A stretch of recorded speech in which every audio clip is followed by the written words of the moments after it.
প্রিয় দর্শক, সরকারের বিরুদ্ধে ষড়যন্ত্রের কোনো শেষ নেই। একটার পর একটা ষড়যন্ত্র লেগে আছে। সরকার যেন কোনোভাবেই সফলতা অর্জন করতে না পারে। আপনি দেখেন একটি বিষয়, এই সরকার ক্ষমতা আসার পর থেকেই বিভিন্ন দাবি দাওয়া, আম, শেষ শেষ যে ইস্যু সেটি হচ্ছে গত আজকে ৩-৪ দিন যাবৎ অটো রিক্সা চালকদের রাস্তায় আন্দোলন। এখন এই অটো রিক্সা চালকদের কালকেও জুরাইনে, মহাখালীতে, যাত্রাবাড়িতে দেওয়া পাল্টা দেওয়া, ট্রেন অবরোধ, রাস্তা অবরোধ, এরকম কিন্তু অনেক বিভিন্ন ঘটনা অটো রিক্সাওয়ালারা ঘটিয়েছেন। কিন্তু আপনি একটি জিনিস খেয়াল করে দেখেন যে যারা এই এই এই আন্দোলনের সাথে জড়িত, যাদের ভিডিও ফুটেজ দেখছেন, তারা কি অটোওয়ালা, তারা কি রিক্সা চালক, এরা আসলে কারা?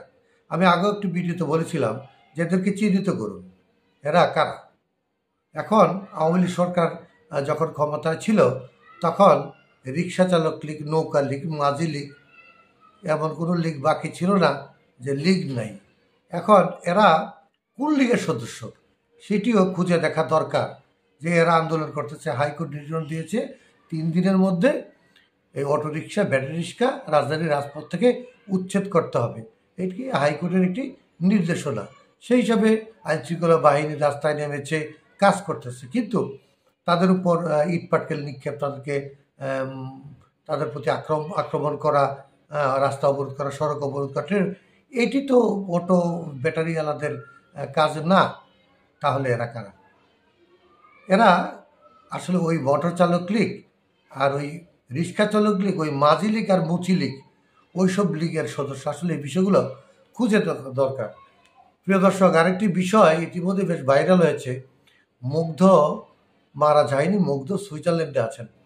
আজকে মিনার টিভির একটি ওয়েবসাইটে দেখলাম উনি বক্তব্য দিচ্ছেন যে গোলাম সরোয়ার ৭১ নামে একটি সোশ্যাল মিডিয়ায় উনি দেখেছেন যে সেখানে বলা আছে, গোলাম সরোয়ার উদ্ধৃতি দিয়ে, যে তাকে, মুগ্ধকে সুইজারল্যান্ডের একটি বিমানে দেখা গেছে। কে দেখেছে, কোথায় দেখেছে, এই ধরনের কোনো তথ্য সেখানে ছিল না। তবে মুগ্ধর বিষয়টি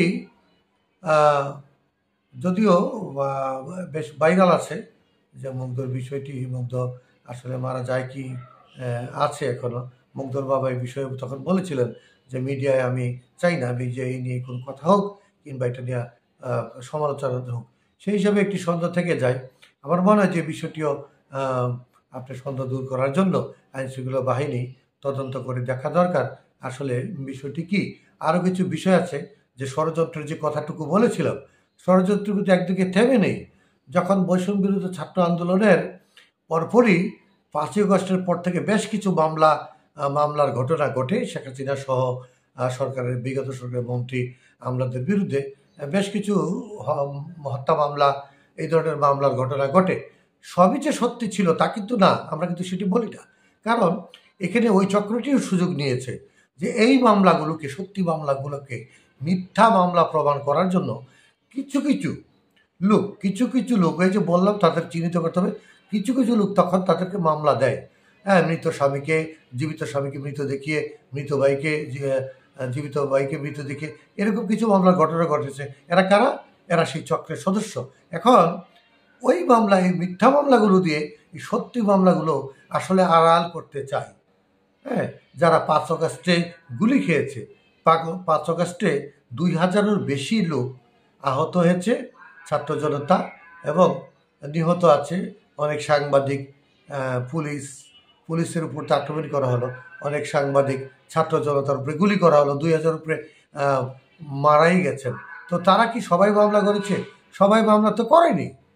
হ্যাঁ, যেমন আমিও ৫ আগস্টের সময় আমি যাত্রাবাড়ি থানার সামনে আমিও গুলিবিদ্ধ হয়েছিলাম। তো আমি তো সেরকম কোনো পদক্ষেপ নিইনি। এরকম অনেক লোক আছে, অনেকে আছে। এই ২,০০০ মামলা, ২,০০০ লোক তো মামলা করেনি। ২,০০০-এর মধ্যে আহত আছে আরও ৪-৫ হাজার, তো ৭,০০০ লোক, সবাই তো মামলা করেনি। কিন্তু এদের মধ্যে ঢুকে গেছে সেই চক্র, যারা এই সরকারকে অস্থিতিশীল করতে চায়, এই সরকারকে বুমেরাং করতে চায়। সুতরাং এই মামলাগুলো যারা করেছিল তাদেরকে আইনের আওতায় আনা জরুরি। আরেকটি বিষয়, যে তখন বৈষম্য ছাত্র আন্দোলনের পরে 5 আগস্টের পরে ঢালাও বেশ কিছু মামলা যে হয়েছিল, সেই মামলায় তখন পুলিশের আসলে তদন্ত করার মতো পুলিশের সেই অবকাঠামো বা জনবল ছিল না। তবে এখন যেহেতু মামলা এই ধরনের কথা আসতেছে, এই ধরনের কথা উঠতেছে, তো আমি মনে করি যে এই বিষয়গুলো সঠিক তদন্ত করা হোক, কোনো নিরীহ লোকজন যেন হয়রানি না হয়। অনেক ব্যবসায়ী আছেন, অনেক নিরীহ মানুষ আছেন, হয়তো আক্রোশের বশে এইসব মামলার আসামি হয়ে পড়েছেন। হ্যাঁ, আমরা সেসব তথ্য আমাদের কাছে আছে। বাড্ডা থানা, যাত্রাবাড়ি থানা, কদমতলী থানা, শ্যামপুর থানা, সুতাপুর থানা।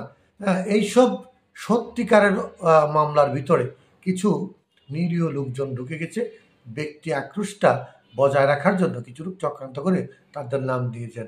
তবে এই মামলাগুলোর সঠিক তদন্ত হলেই বেরিয়ে আসবে আসল রহস্য কি।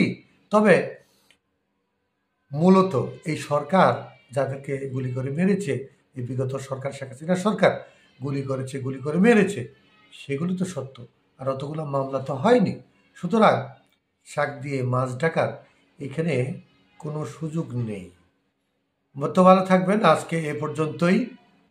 সর্বশেষ আমি এই সরকারের কাছে আমরা আশা করব যে এই মামলাগুলো সঠিক তদন্ত হোক এবং কোনো নিরীহ লোক যেন এইসব মামলায় হয়রানি না হয়। আর যেই কথাগুলো ভাইরাল আছে, সেই কথাগুলো, সেই বিষয়গুলো দেখা হোক। তাহলে বেরিয়ে আসবে সত্যিকারের আসল রহস্য। ভালো থাকবেন সেই পর্যন্ত। ভুল ত্রুটি ক্ষমা করবেন। আসসালামু আলাইকুম।